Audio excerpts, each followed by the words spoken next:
Hi, my name's Juliet, and today I'm talking about how to save your formatting into a template in Scrivener 3 for Windows. There are many things within Scrivener which, once you've got to grips with them, you'll want to be standard in every Scrivener project you create. I'm not talking about compile formats here really, because you can make them appear in all your new Scrivener projects without a template document.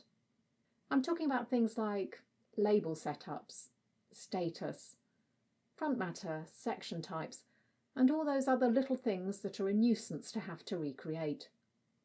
How I would suggest you do this is to first do a save as of a project that has all the formatting you want to create. Then, in the copy, delete all the text and research and other stuff that's specific to that project. So you basically have a clean, new file.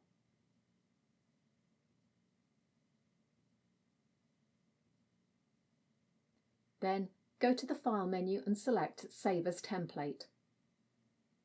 Here you can name it, put it into the correct category, and give it a suitable icon. You also have the option to save styles.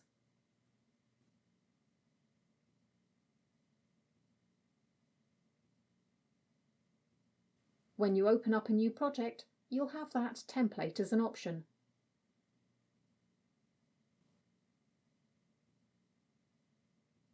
Thanks for watching, and if you've subscribed, I'll see you again next time.